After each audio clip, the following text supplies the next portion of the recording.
What is going on, guys? Welcome back to the channel. So the other day we went over to a pond in North Scottsdale. It was a really weird bite. We got on a few fish immediately, then kind of like nothing, then we got on a bite toward the end of the day. Hope you guys enjoy the video. Stay tuned and let's go whack them. Guys, this pond is completely overflown, and I love it when ponds are overflown because it pushes the bass up, all the bait up, everything. So bass will be sitting like right up in all this cover. Oh, there we are. Huge hit, guys. Huge hit on the first cast. On the first cast out here. And it's a chunk. This is why I love it when ponds are overflown. These fish are so aggressive, so freaking feisty. Look at them digging. That is so sick. What a chunk. Oh, nope. Get up.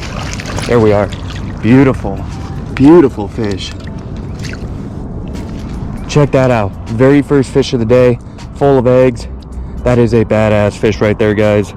Man, I love it when these ponds are like this. These fish are always pushed up a little bit further. They're up in all the cover. I know in this specific pond, from about here to 10 yards out, there's a bunch of brush, bunch of structure. So that is where this fish was sitting.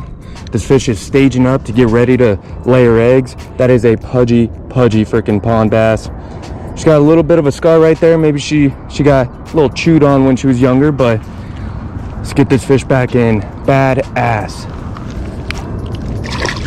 Thank you for the bite. Guys, when I tell you that was an insane hit, I mean, that was insane. That fish knocked so much slack in the freaking line. It's almost as if that fish saw this Senko going down from a distance and just darted straight toward it. I mean, it was crazy. I've never had a hit that freaking intense on a freaking Senko in my entire life. And I'm just fishing this thing incredibly patient. That was the very first cast. Just let this thing sink. With the pond overflown, where I just flipped out there, it's probably about 15 feet deep. So you just let this thing sink into about 8 feet, middle of the water column. Give it a couple pops. Very simple. Senkos of any sort are extremely easy to fish. You can fish them wacky rig, which is how I'm fishing it right now. Or if the fish are super aggressive, moving around chasing bait, you can fish it with a weightless Texas rig, and that'll work just as good. I think that there's going to be a lot of bass right on the trim of all this concrete though, because straight down, let's check it out, straight down, that is about 2.5–3 feet, and this concrete's holding in a little bit of heat, and because of that, these fish are going to be sitting right up on it, and this is going to be essentially their spawning ground. This is the warmest week that we've had in quite some time. It's about 80 degrees right now, which is really good because it's going to get those eggs extremely vascular, and these fish are just going to push up.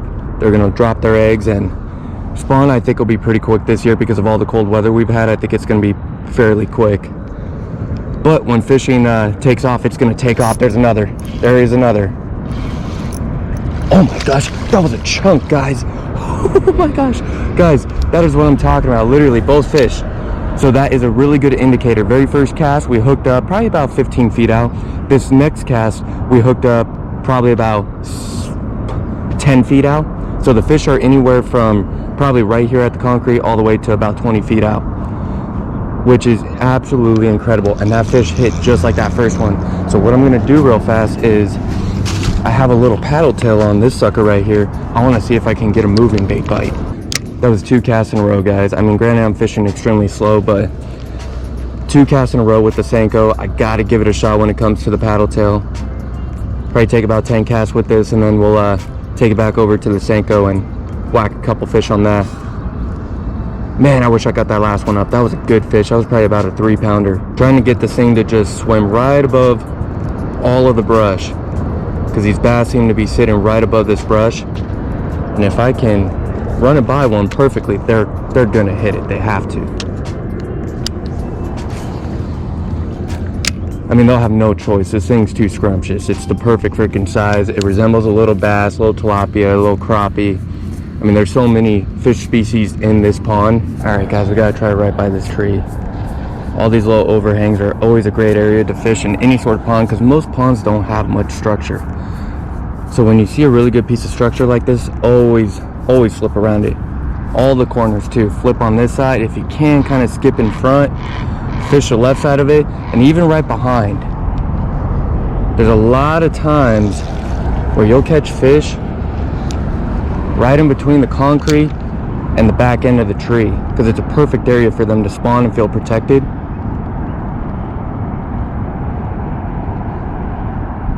Only problem is if you do stick a fish in a situation like this, you got to get on them, because they're going to pull you right into that tree. Man, I don't know. I don't know where to cast anymore to like be confident. You can cast all over the place in these ponds, but you know, once you really start flipping around and you're not getting a bite anywhere where you flip, it's like demoralizing. You're almost like, why am I out here? I don't think I've ever had a day like this in any sort of urban pond. I mean, normally it's like it starts off slow and then it slowly picks up because you start to dial in the fish.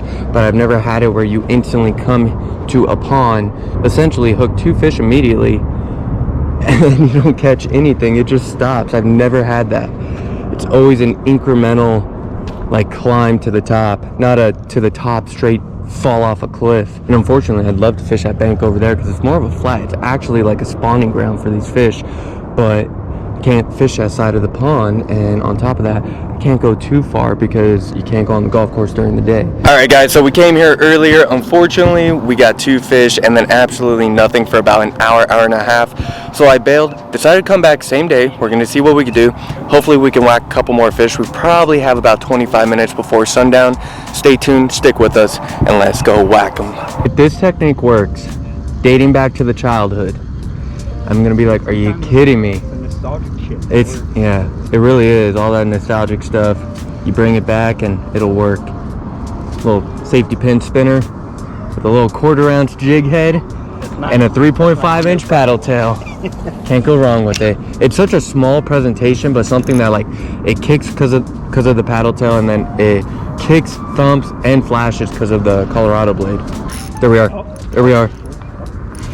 Stay down, stay down, stay down. The nostalgic, it worked. I got a really sharp jig head / hook on. I can't talk right now because I'm excited. I actually have a fish on. It's not like the ones we were catching earlier, but still a chunky fish. Perfect hook set. I'll take it. Check that fish out. Beautiful little bass. Feisty. Guys, check how simple this technique is. So you see right there, you got the jig head, you got a nice paddle tail, and a Colorado blade, little safety pin spinner right there. Cannot go wrong with it. It works literally every time. It's the most simplistic way that you could go fishing and catch a variety of species. Largemouth, crappies, bluegills. I've caught catfish on them. Literally anything eats this. So freaking wicked fish, beautiful fish. Let's get her back in. The nice thing with this is that it's an easy release because it's so freaking overflown. I don't have to like drop these fish from a steep distance and smack their bellies. You don't want to do that this time of year because they got a bunch of shad, bunch of eggs, stuff like that in their bodies. So you don't want to try to disrupt any of that. You want to protect the fish as much as you can so that they can reproduce, do their thing, and create more baby bass for generations to come. Dude, if I could stick another, that would be so freaking sick. Hopefully we could catch a couple fish. Not sure if we're going to. I keep seeing movement around this tree, but I don't know. I don't think they're bass. They got to be carp of some sort. Maybe even some gills. But I'm happy we got the one. But man, we should have got more. I don't know what happened. Earlier started out flaming hot, then died, and then I had to throw on a nostalgic lure to catch a fish, and the whole thing was kind of off, but maybe we'll luck out and get one more. Alright guys, so as you guys just watched, it was really weird. I've never had a day where I went out, caught 2 fish immediately, or caught 1 fish and then got a bite, and then absolutely nothing for a couple hours, go back toward evening, and then, you know, get a bite and then hook up with a nice fish. It was just a really weird bite. I'm thinking maybe I caught the back tail end of the afternoon bite, late morning bite, you know, whatever you want to call it. It was just really odd. I've never had it where something started off so hot and then just declined so much. But you know, we got a couple fish. Ultimately, that's the goal on this channel, is to go out, catch a couple fish, and show what's going on in the urban setting and also out at the lakes. Hope you guys enjoy the video, and stay tuned for the next one. We'll see you guys next time on Southwest Fishing.